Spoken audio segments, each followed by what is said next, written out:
Baik, bismillahirrahmanirrahim. Assalamualaikum warahmatullahi wabarakatuh. Baik, gimana kabar kalian di rumah masing-masing? Ada yang sebagian sudah balik lagi ke Jogja, namun juga masih ada yang di luar Jogja ini ya. Tapi mayoritas semuanya sudah kembali lagi ke Jogja. Mas Renat sudah di Jogja ini ya? Oh ya, terima kasih. Kemudian Mbak Sekar juga sudah di Jogja? Oke, sudah. Ada yang kira-kira masih di luar Jogja? Oke, Mbak Aulia ya. Mbak Aulia masih di tempat asalnya. Oke ya, semoga nanti kalian bisa kembali dan berkumpul di Jogja atau kembali ke kos masing-masing. Kemudian kita bisa bersama-sama melaksanakan kuliah secara tatap muka langsung gitu offline setelah beberapa waktu lamanya kita melaksanakan kuliah secara online. Tapi karena ini masih naik turun juga ya dinamis kondisinya, maka pertemuan kita pada pertemuan subpokok bahasan mineral bumi ini, kita akan lanjutkan menggunakan pertemuan online. Karena sebenarnya ini adalah pertemuan penjelasan tentang teori dari mineral bumi. Nah, sebenarnya idealnya adalah ini nanti disupport atau didukung dengan kegiatan praktik kecil atau praktik sederhana gitu yang bisa kalian lakukan dengan peralatan sederhana, dan juga kalian bisa melakukan itu nanti di penugasan untuk mengamati mineral-mineral yang ada di sekitar tempat tinggal kalian. Nah, mineral bumi ini merupakan CPMK keempat ya, yang mana kalian sudah mempelajari CPMK 1 sampai dengan 3. Kita lihat di bagian peta lingkup analisis capaian pembelajaran, di mana sub CPMK keempat ini atau mineral dan batuan bumi ini masuk ke pokok bahasan setelah ruang lingkup dan kaitan, kemudian lapisan dan sistem bumi, kemudian struktur dan komponen bumi, setelah itu masuk ke mineral dan batuan bumi. Sehingga ini adalah lanjutan dari 3 sub CPMK yang sudah kalian pelajari atau kita sudah pelajari bersama-sama. Nah, CP1, CP2 ini adalah pondasi ya, sebagaimana telah saya jelaskan, pondasi kalian dalam mengkaitkan ilmu kebumian dengan bidang yang kalian geluti sekarang, yaitu teknik lingkungan. Kemudian masuk ke CP3 dan CP4 ini sebenarnya sudah mulai masuk ke basic knowledge yang nanti akan menjadi landasan dalam aplikasi-aplikasi bidang teknik lingkungan, apapun nanti fokus bidang kalian. Sehingga sebelumnya kalian sudah belajar tentang struktur dan komponen bumi, di mana di sana kita pelajari karakteristik fisik dan kimia komponen-komponen dan struktur bumi. Nah, kita detailkan pada pertemuan mineral dan batuan bumi ini kaitannya dengan unsur-unsur yang sudah kita bahas di CP3. Nah, untuk lebih jelasnya kita bisa lihat diagram analisis capaian pembelajaran, di mana ini adalah satu pertemuan sendiri ya, setelah komponen bumi, dan setelah mineral bumi ini nanti akan dilanjutkan dengan batuan bumi. Karena sebenarnya mineral ini adalah secara teoritiknya atau definisinya adalah unsur-unsur penyusun dari batuan bumi. Baik, adapun nanti kuliah yang akan kita laksanakan pada hari ini, tujuannya yang pertama adalah untuk memahamkan kalian apa itu mineral, setidaknya berkenalan dulu lah apa itu mineral. Kemudian bagaimana karakteristiknya. Terus yang ketiga adalah mengetahui salah satu sifat fisik, di mana sifat fisik ini relatif lebih mudah kita amati di sekitar kita karena lebih simpel, tesnya juga tes-tes sederhana yang bisa kita lakukan dengan peralatan yang kita punya. Nah, jika dibandingkan dengan karakteristik yang lain, contohnya misalnya kayak karakteristik seperti karakteristik optik ataupun seperti karakteristik kimia itu lebih susah lagi nanti karena perlu uji lab, kemudian perlu peralatan yang lebih advance. Adapun isi dari kuliah ini, nanti kita akan berkenalan dulu atau brainstorming dulu, atau setidaknya mengingat-ingat kembali atau mengamati kembali benda-benda yang ada di sekitar kita. Siapa tahu itu mineral ternyata. Kemudian yang kedua adalah materi yang kedua dalam presentasinya adalah definisi tentang mineral, nanti dilanjutkan dengan karakteristik fisik mineral, ya. Kemudian nanti akan coba kita deskripsikan bagaimana tes sederhana mineral. Dalam hal ini kita ambil contoh adalah tingkat kekerasan atau hardness, kemudian diskusi dan tanya jawab. Nah, diskusi dan tanya jawab ini sebenarnya mengalir aja nanti. Jadi selama penjelasan saya nanti kalian menemukan kesulitan atau menemukan sesuatu yang tidak kalian paham bisa langsung ditanyakan. Tapi dengan etika yang baik juga, nanti bisa raise hand dulu atau nanti bisa menyela mohon izin dulu untuk bertanya gitu, karena kan kita nanti akan memotong waktu dari teman-teman yang lain juga. Kemudian nanti ada rangkuman dan kesimpulan. Nah, nanti di akhir coba akan kita review bareng-bareng ya. Nanti saya akan buat sebuah kuis kecil gitu untuk mengetahui sejauh mana nanti kalian paham tentang pertemuan kita pada kesempatan hari ini. Baik, brainstorming dulu atau kita coba ingat-ingat. Ada yang tahu nggak ini kira-kira gambar apa? Mas Febri coba. Iya, ini adalah salah satu film yang populer ya, yang populer. Ada 5 Infinity Stone atau 5 batu yang kalau digabung semuanya bisa jadi sebuah kekuatan yang besar. Ini kalau menurut filmnya aja sih. Tapi sebenarnya kita dari sini punya clue atau setidaknya punya gambaran kalau ini adalah salah satu atau salah 5 jenis mineral. Kita simpan dulu lah ini informasi ini. Ada film lagi nih lanjutnya. Nah, ini ada juga film ya yang populer juga ya. Si aktor atau si tokoh superhero ini berasal dari satu planet yang isinya kristal-kristal. Namanya sunstone crystal. Nah, apakah sunstone crystal ini juga termasuk mineral di sana? Ada 2 informasi yang sudah kita dapat, kita simpan dulu. Nah, tadi kalau kita flashback di film yang kedua, itu sebenarnya fiksi atau ilmiah? Jawabannya bisa kita perhatikan di sini. Dari gambar ini adalah salah satu gambar di Cueva de los Cristales di Meksiko, di mana di sana ditemukan kalsium sulfatnya, CaSO4 dalam bentuk kristal. Nah, kalau kita bandingkan dengan gambar sebelumnya, mirip nggak kira-kira? Sama atau enggak?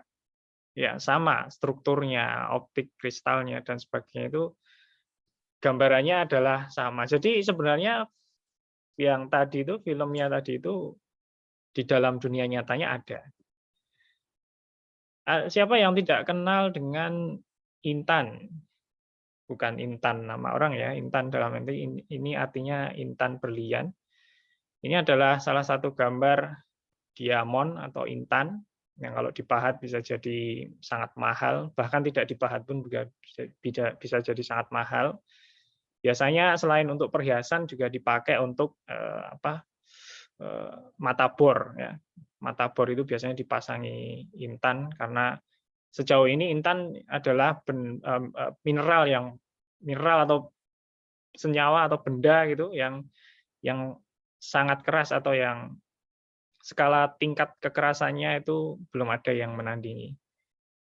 Nah, kira-kira mineral juga nggak ini? Mbak Sekar, kira-kira mineral juga nggak ini? Iya, ini termasuk juga mineral. Nah, ada juga contoh yang lain namanya fluoride, ya. Seperti kubik kristal-kristal berwarna hijau ini. Ini fungsinya apa kira-kira? Fungsinya adalah salah satunya adalah untuk pasta gigi ya. Dengan pasta gigi berfluorid itu kan salah satu fungsi dari mineral ini adalah untuk itu ya, untuk pasta gigi. Ada juga talc atau mineral talc, ini biasanya banyak digunakan untuk produk-produk, harusnya disensor ini, mereknya ya. Bedak bayi, make up bagi mbak-mbak atau mahasiswi, biasanya ini salah satu mineralnya adalah mineral talc yang biasa digunakan di sana. Pemisah ruangan kita yang ada di dekat laboratorium komputer itu juga dibuat menggunakan mineral namanya selenite gypsum, ya seperti tembok tapi bukan tembok atau bukan dari beton, itu juga terbuat dari mineral. Artinya setiap hari ya kita itu bersinggungan dengan mineral saja. Nah sekarang karena kalian sudah berkenalan, yang terakhir ini contoh informasi yang paling booming waktu itu. Waktu itu sempat booming, ya batu ake, ya, batu ake yang harganya bahkan sampai puluhan juta. Ini juga termasuk salah satu jenis mineral. Sehingga pada intinya mineral itu sebenarnya sudah kita temui dalam kehidupan kita sehari-hari. Nah, sekarang hubungannya mineral dengan bidang kita di teknik lingkungan apa kira-kira? Nah, setelah kita tadi berkenalan dengan mineral-mineral yang ternyata dalam kehidupan sehari-hari kita itu ternyata kita sudah sering bertemu dengan atau bersinggungan dengan mineral, maka sebenarnya mineral ini banyak sekali manfaatnya bagi manusia. Contohnya tadi yang sudah kita flashback ke belakang tadi ya. Tapi ada juga yang berbahaya, banyak juga yang berbahaya. Bahayanya itu bisa bersifat toksik atau racun, karsinogenik, atau bersifat dapat menyebabkan atau memicu kanker, bahkan sampai dapat menyebabkan kematian secara langsung. Ya. Nah, saya berikan contoh, ini ada salah satu gambar mineral ya, namanya mineral asbestos. Ya, asbestos. Asbestos ini adalah salah satu jenis mineral yang berbahaya. Kenapa berbahaya? Asbes kalau dulu sering dipakai untuk membuat atap bangunan, atap rumah itu ya, atap rumah atau teras gitu. Itu kalau kena panas ini apa namanya?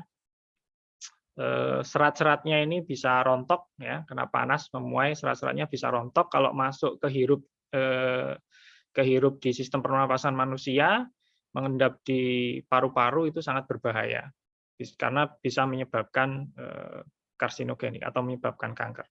Nah, contohnya adalah seperti itu. Contohnya adalah aplikasi dari kita memahami mineral itu adalah ke arah sana nanti kalau di bidang teknik lingkungan. Selain asbestos banyak sekali mineral-mineral yang sangat berbahaya.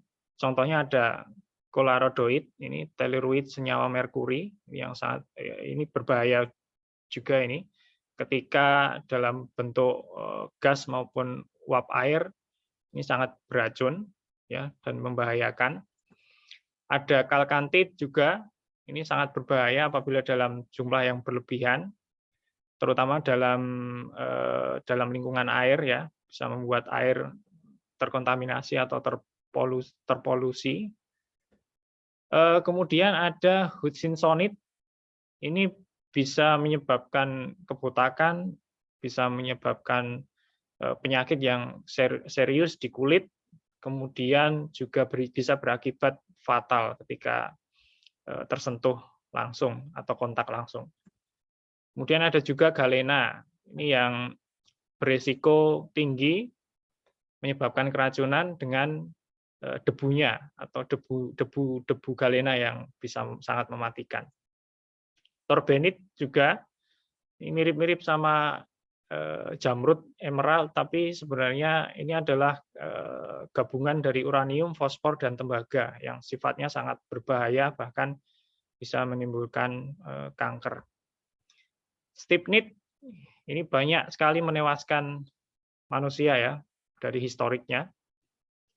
Bentuknya bagus tapi sangat berbahaya, seperti kristal yang sebelumnya tadi, gambar sebelumnya di awal-awal tadi. tapi ini berbahaya. Jadi perlu mengetahui dan mengenal berbagai jenis mineral, selain juga manfaat, tapi juga perlu dicek juga bahayanya. Orpimen ini banyak digunakan untuk melukis dinding-dinding pada zaman dulu, zaman Kekaisaran Romawi, bahkan juga zaman apa namanya, kaisar-kaisar Cina dulu, banyak ornamen-ornamen yang dilukis menggunakan orpimen ini, dan sebenarnya ini sangat berbahaya karena gabungan dari arsenik dan sulfur di sana. Sinabar seperti merah delima ya, seperti merah delima, tapi bukan merah delima karena ini adalah gabungan dari merkuri dan sulfida, sehingga bisa sangat berbahaya ketika kontak langsung, bahkan bisa menyebabkan kematian secara langsung. Nah, kalau di Indonesia ini ada satu judul publikasi. Publikasi ini dilakukan penelitiannya di daerah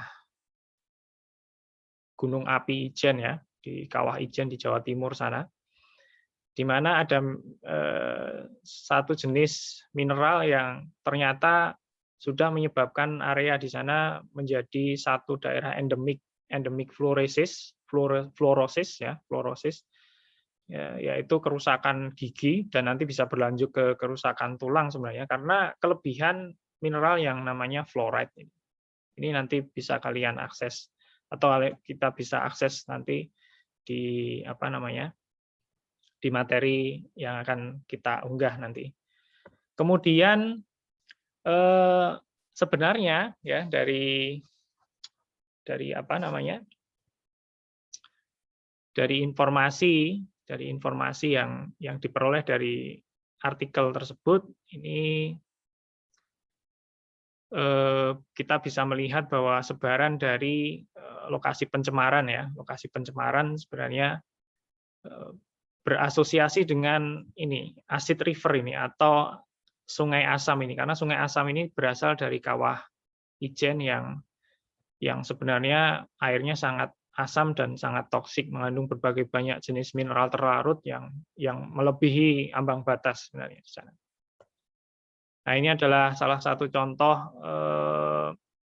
gambar ya yang saya akses dari internet di sana. Ini adalah Kawah Ijen yang ada di Banyuwangi, Jawa Timur sana, yang airnya ini menjadi sumber pencemaran di lokasi yang sebelumnya kita tampilkan tadi. Ini adalah pembagian zona-zona transport polutan yang berasal dari Kawah Ijen yang masuk sampai ke area pencemaran. Jadi Kawah Ijennya berada di sini ini masuk melalui sistem sungai di bagian upper zone atau bagian atas, kemudian tertransport melalui middle zone atau zona tengah, kemudian sampai ke bagian area yang terkontaminasi. Ini di bagian lower zone atau downstream area. Nah, ini adalah gambaran dari medan atau terrain dari Kawah Ijen yang masuk ke sistem sungai dan mencemari bagian downstream tadi. Nah, pada tahun 2019 saya dan beberapa kakak tingkat kalian sudah coba untuk melakukan observasi di sini di bagian air terjun Belerang Kalipait ini, ya, dan kita melakukan pengambilan sampel juga.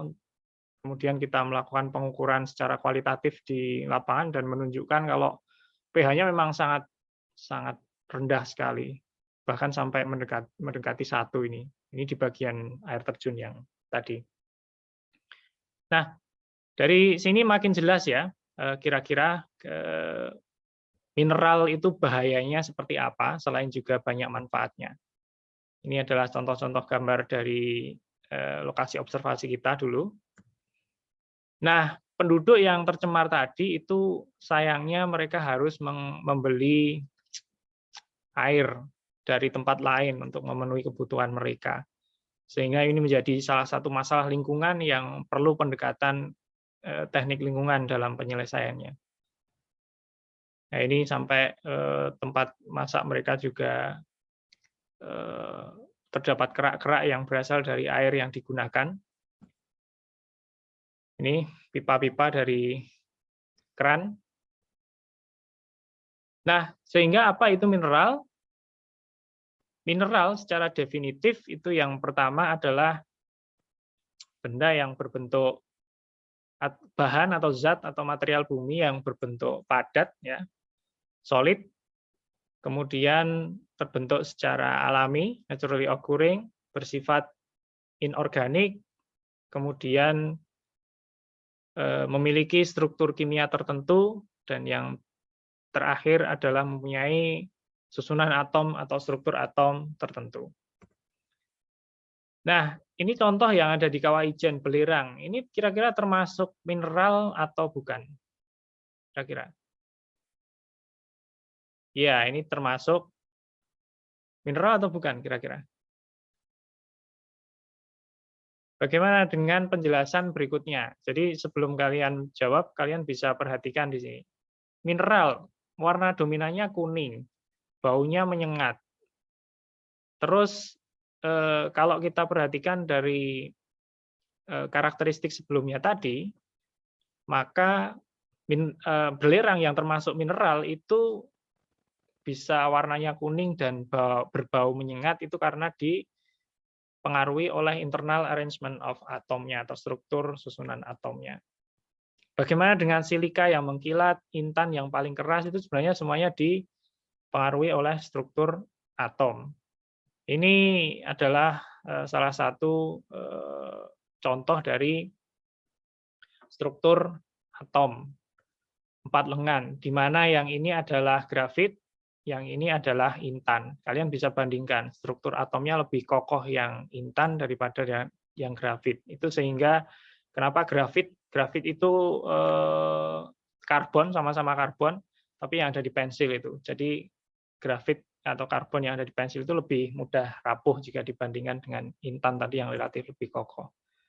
Ada juga karakteristik warna, tapi ini sekali lagi bukan indikator yang mutlak ya, karena nanti tergantung dari unsur pengotor dari mineral itu sendiri. Kemudian ada karakteristik mineral atau cerat atau strik. Ya, kita bisa melakukan uji ini menggunakan bubuk warna menjadi indikator yang bisa kita goreskan gitu ya di atas satu alat uji. Ketika nanti goresan itu menunjukkan warna tertentu, itu kita bisa mengetahui jenis dari mineral itu dengan melihat tabel yang ada nanti. Selain itu juga bisa menggunakan karakteristik luster atau kilap, di mana kilap nanti dibedakan jadi 2, yang metalik dan non-metalik. Terus kemudian kilap non-logam itu juga ada beberapa jenis, antara lain ada silky, kemudian ada glassy, satiny, resin, kemudian pearly atau earthy. Nah, pada pertemuan ini kita akan sedikit memperdalam bahasan tentang kekerasan atau hardness. Ini salah satu jenis karakteristik fisik di mana mineral itu memiliki satuan kuat tekan ya dengan karakteristik kilogram per milimeter persegi. Artinya ketika mineral itu akan tergores atau akan mengalami perubahan struktur itu ketika mendapatkan tekanan dengan kuat tekan tertentu.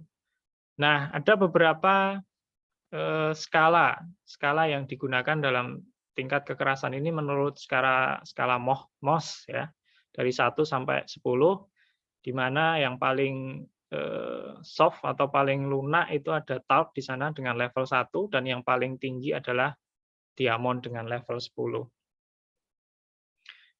Nah, untuk skala Mohs itu bisa dilakukan tes sederhana ya menggunakan beberapa alat uji yang bisa kalian sebenarnya cari atau temukan di tempat tinggal masing-masing. Untuk beberapa mineral, misalnya talk. Talk ini tes sederhananya bisa digores dengan kuku jari, ya. Kemudian ada juga fluoride, ya, yang bisa digores pakai atau menggunakan pisau lipat. Nah, kemudian korundum juga. Nah, kalau untuk korundum ini karena levelnya makin tinggi ya, jadi intinya makin tinggi levelnya alat ujinya bisa menggunakan alat uji yang sebenarnya dipersiapkan khusus di laboratorium ya. Tapi untuk beberapa pengujian kualitatif yang sederhana itu kita bisa lakukan sampai ke ini kuarsa ya, kuarsa. Kuarsa bisa kita lakukan karena alat-alat ujinya itu bisa kita temukan dalam kehidupan kita sehari atau di rumah masing-masing ada di sana. Bagaimana dengan merah delima dan safir? Ini merupakan korundum ya, level 9. Dan tentunya sangat keras di sana. Oke. Setelah kita melewati penjelasan tadi, ini kira-kira jenis mineral bukan ya? Hg ini atau merkuri ini. Gimana? Mas siapa ya? Mas Joko misalnya. Ini termasuk mineral atau bukan? Iya, bukan. Kenapa kira-kira alasannya? Iya, karena cair ya, cair. Dia bukan termasuk mineral karena syaratnya adalah solid atau padat. Kalau ini bituminous coal ini termasuk mineral bukan? Ini bukan termasuk mineral karena ini berasal dari organik kan, harus yang anorganik kalau disebut mineral. Baik, sampai di sini ada pertanyaan? Kalau tidak ada pertanyaan, kita akan lanjutkan ke review singkat ya. Review ini akan kita kerjakan menggunakan kuis. Saya sudah buat dua pertanyaan ya, dua pertanyaan simple yang kaitannya sama skala kekerasan di sana dan juga syarat karakteristik sebuah senyawa atau benda itu disebut dengan mineral. Kalian bisa akses menggunakan Android kalian, tentunya dengan ID email kita ya di UII. Kemudian tolong kalian jawab dua pertanyaan ini. Baik, setelah kita melakukan kuis sederhana atau review sederhana, dari yang hadir sekitar yang hadir berapa ini? 25 ya, yang hadir 25 anak. Ini untuk pertanyaan pertama, bagaimana cara menguji mineral hardness skala MOS 3? Ya, ada beberapa pilihan jawaban di sana. Ini yang menjawab benar ada 19 mahasiswa dan yang menjawab salah ada 6 mahasiswa. Kemudian untuk pertanyaan yang kedua dari sifat berikut mana yang bukan termasuk syarat sebuah zat atau bahan disebut dengan mineral. Ini yang menjawab benar baru 10 orang dan yang menjawab salah ada 15 orang. Dari sini kita bisa menyimpulkan sementara bahwa pemahaman kalian tentang definisi mineral secara umum itu sudah baik ya dari pertanyaan yang sudah diajukan. Namun karena mungkin ini adalah materi yang sebenarnya harus praktek secara langsung ya meskipun di kelas dan kita kerjakan secara bersama-sama, tapi untuk lebih memahamkan mineral itu karakteristiknya secara lebih komprehensif atau lebih detail, maka kita perlu pertemuan offline sehingga harapannya kita bisa segera bertemu untuk melakukan kegiatan ini, atau nanti akan saya desain sebuah tugas yang bisa kalian amati menggunakan alat-alat tes sederhana di rumah. Kemudian kalian bisa kumpulkan dengan membuat esai atau membuat deskripsi tabel atau dengan membuat dokumentasi atau rekaman.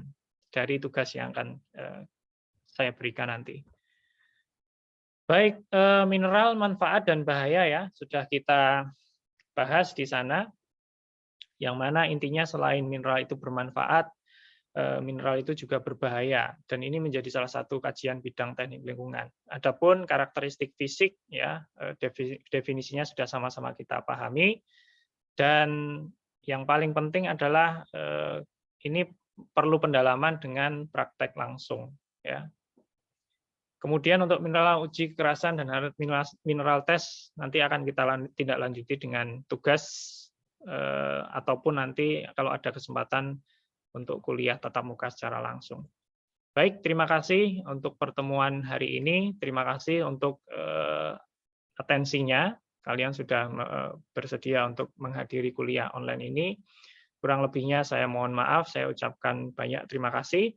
Dan kalau ada pertanyaan yang terpikir setelah mata kuliah ini selesai, kalian bisa email saya atau kalian bisa chat di Google Classroom ya, dan biar nanti bisa dibaca teman-teman yang lain juga ketika pertanyaan itu nanti juga ada yang sama yang akan menanyakan. Baik, alhamdulillahirrabbilalamin, kita akhiri pertemuan hari ini. Assalamualaikum warahmatullahi wabarakatuh.